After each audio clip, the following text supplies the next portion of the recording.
Quem sabe faz a hora, não espera acontecer. O bom navegador não espera o vento, ele vai atrás. Ou senta e chora, ou levanta e enfrenta.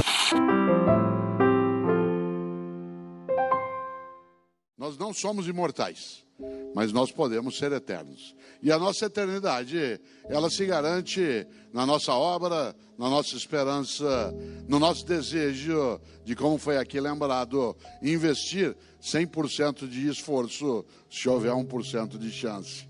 Isto é, de não desistirmos. Mesmo não sendo imortal, poder imaginar a eternidade. A eternidade no que se faz, no que se vive, na recusa à falência da esperança, na possibilidade de entender aquilo que nos ajuda a existir de maneira mais plena. Eu, nascido em Londrina, como disse, meu pai, quando eu era criança, ele paulista, já faleceu, ele era gerente de banco. Numa época em que Londrina, todas as estradas eram de terra. E lá no Paraná se usava jipe de capota de lona. Você imagina num calor que eventualmente há naquela região do Paraná, capota de lona. E meu pai chegava em casa todo dia, 6h30 da tarde, era só poeira de cima e embaixo. Só dava para ver o branco do olho dele. Aquele calor infernal, poeira, suado. Em vez de entrar em casa e praguejar, xingar, reclamar, primeira coisa que ele dizia assim: mas olha como Deus gosta de mim, hoje quebrou o jipe na estrada e não estava chovendo. De uma outra vez ele chegava e dizia assim: olha como eu sou abençoado. Olha só, filho, hoje acabou a gasolina do jipe e faltavam só 2 quilômetros para um posto de gasolina. Qual era a perspectiva ali? Não era fingir que os problemas não existiam, mas era não dar a eles uma dimensão que não tem que ser dado.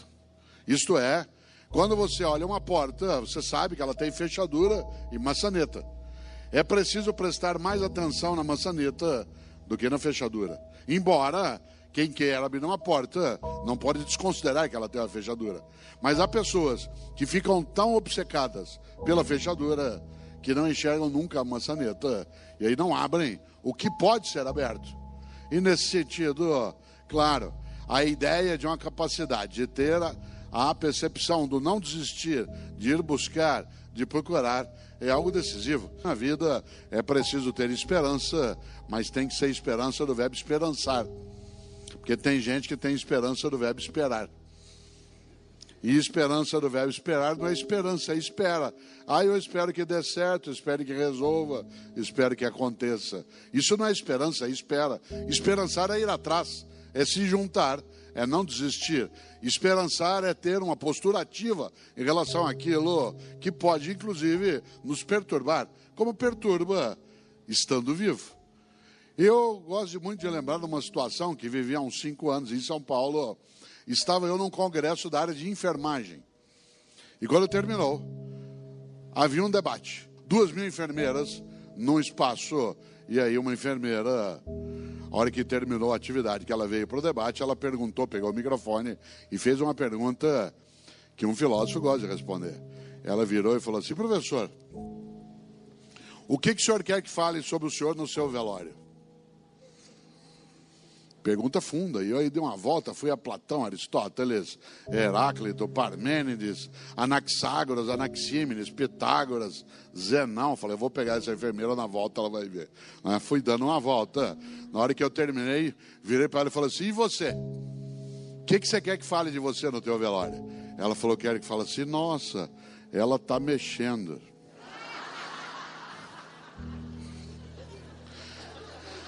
Que é a expressão mais simples, menos sofisticada, sem elaboração teórica e sem abstração.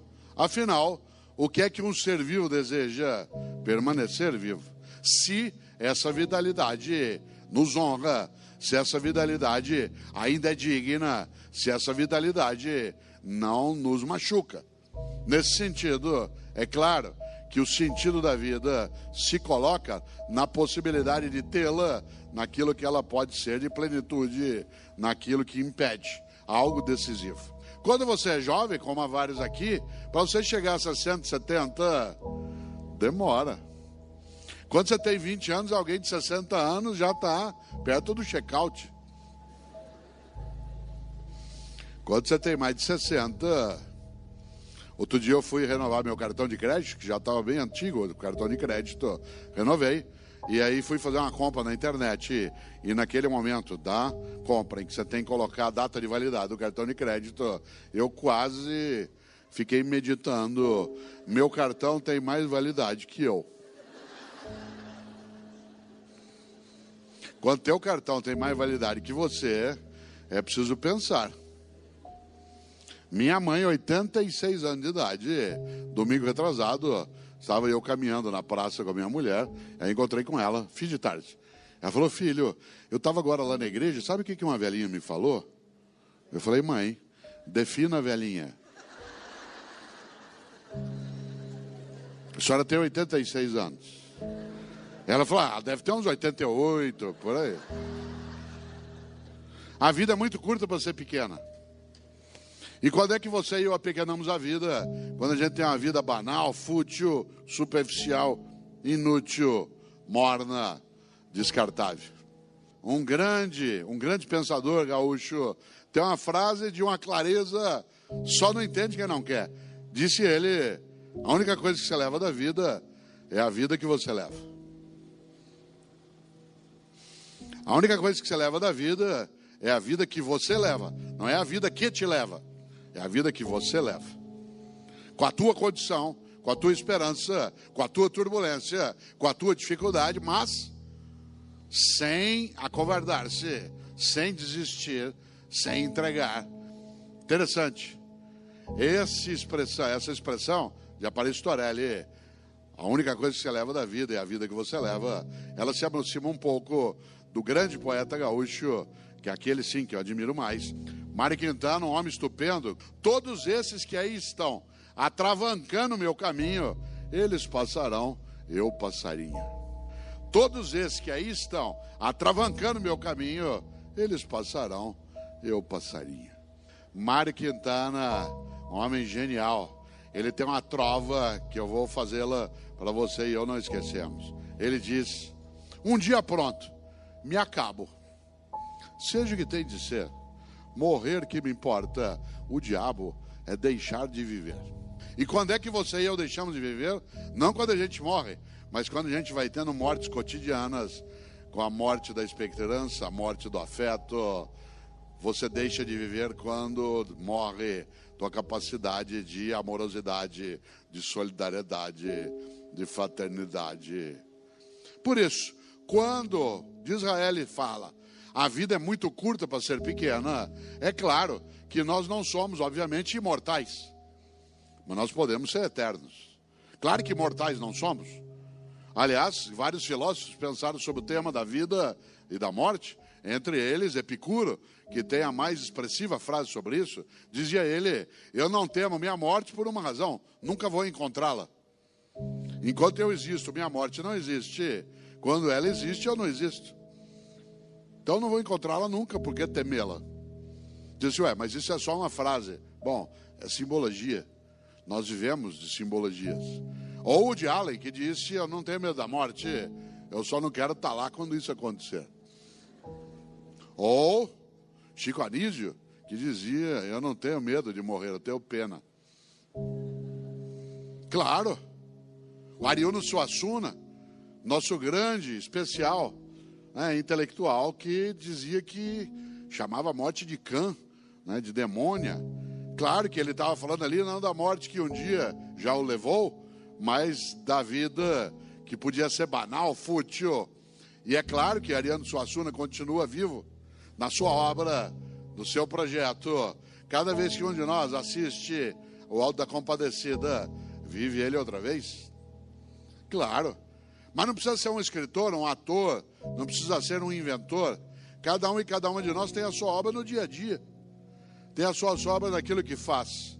Interessante. Eu, Cortella, até 10 anos de idade não havia televisão na minha cidade. Não é que não havia TV na minha casa, não havia TV na minha cidade.